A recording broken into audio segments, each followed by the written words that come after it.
Hello everyone, welcome back to MET-AMS with me, Ben White from Rug Radio. I've been spending the week speaking to and having amazing conversations with builders and founders and artists and creators in the Web3 space and beyond. And I'm absolutely delighted to actually now have the founder of MET-AMS himself. This is Ed Howard. How are you doing, Ed? Very well, thanks, Ben. Thanks for having me on. Thank you so much for joining us. Absolutely. How's it been?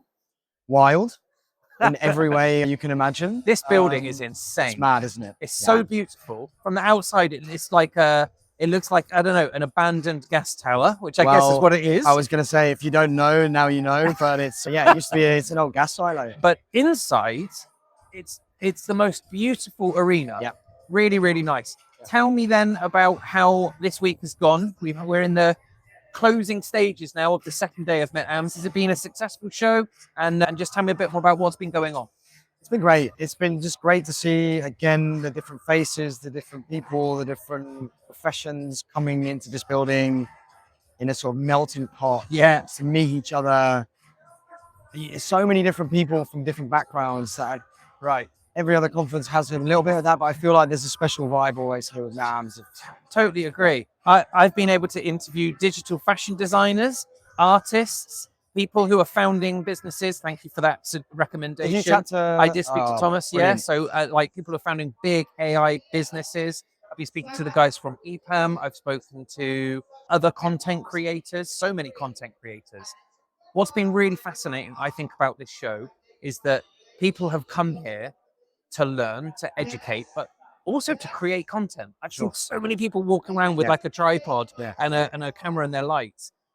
What is it about this then that you think you've set up that makes content creators want to come here and engage like that? Yeah, I love hearing that. Yeah. Because it really does speak to the why we do this in the first place, which is maybe good for me to just touch upon briefly. I think for us doing this, it was all about what is the user experience of someone going to an event now and what can it be like in the future? Right. So for us going to conferences around the world, we learn a lot, we speak to a lot of people, but typically we all know what a general conference looks like. It's a lot of different rooms with static screens and booths and stuff like that. So for us, it was all about how do we create an area, a location where people come together, where the setting is as inspiring as the content and the people that are occupying that space. Fantastic. Right? So hearing you say that there's loads of people filming, I think a lot of it has to do with that experience-driven production that we're all about. Yes. So I think that makes us special in many ways. I really like that comes across in the stands that we have here through our partners. I love that it comes across on our main stage. Yes. With the massive screen. I'll say actually, the main stage content has been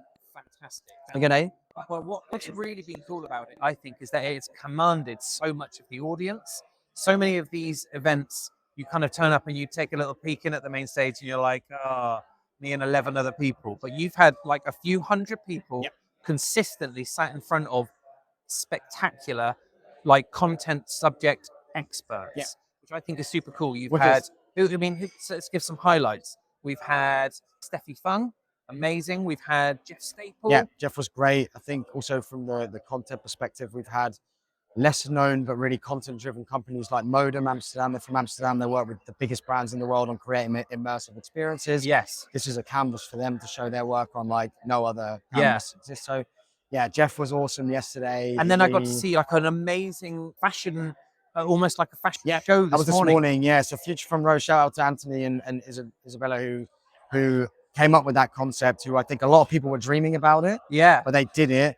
And they did it a month ago during the Amsterdam Fashion Week, and it went down a treat. So when they're good friends of mine, and when we were like, how do we bring this to MET-AMS? I'm glad it worked because everyone was talking about it after that this morning. What's it like putting this together? Like how stressful. But how long does it take you, as an example? Well, funny story. So year one, from idea to execution, 5 months. Okay. Which is the best and worst decision ever, because in retrospect, that's not a good idea. Yeah. And this time round, we moved the event to November. Yeah. For many reasons, but mainly because we wanted to give ourselves some time to rethink about what the event needs to be in the future. Excellent.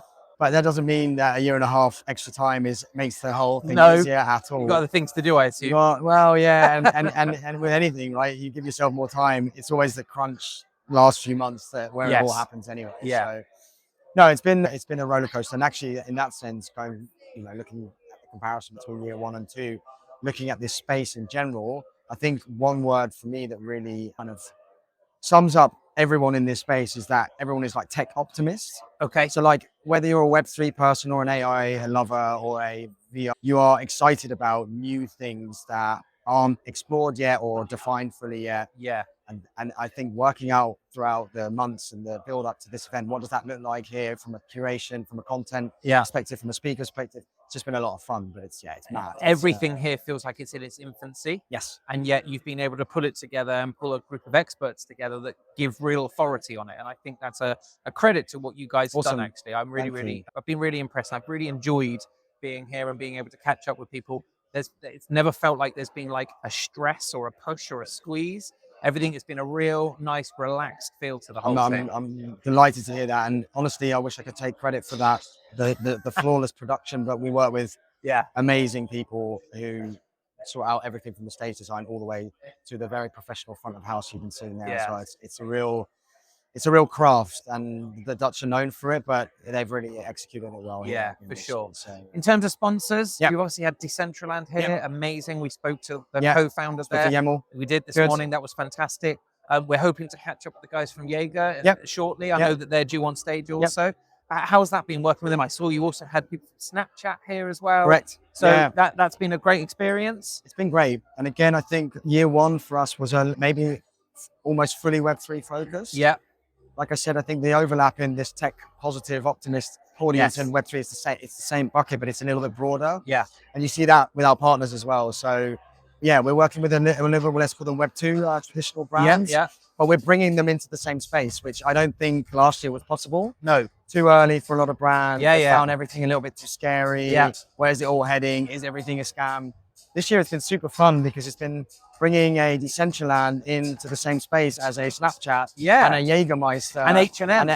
It's like, when did that happen? I know. So it's been awesome. And I think it's also I hope a testament to our vision, which is, that emerging tech and creative melting pot that we're all about, because I think brands really aspire to be that themselves. Love it. And so, it's been really fun. And I think it's pretty amazing when you can work with your partners in a way that isn't just, that's why we genuinely call them partners for a reason, as opposed to just sponsors, because it isn't thanks for your money and let's go build something amazing with that. It's like, what can you bring to this event? What can we do together? To the, you're going to tell me with a booth? No, please don't. Create a amazing experience. The Snapchat experience has been wonderful. Yeah, a lot of fun. And that's a partnership. And I think stuff like that really helps elevate this event. Totally, I agree. Well, the main stage is bouncing at the moment. I know that you've got a lot to wind up. Yeah, but it was wicked talking to you. Really grateful for your hospitality. It's been a fantastic event. Thank you so much again. Nice. Have a good one. Thank you as well. Cheers. Cheers.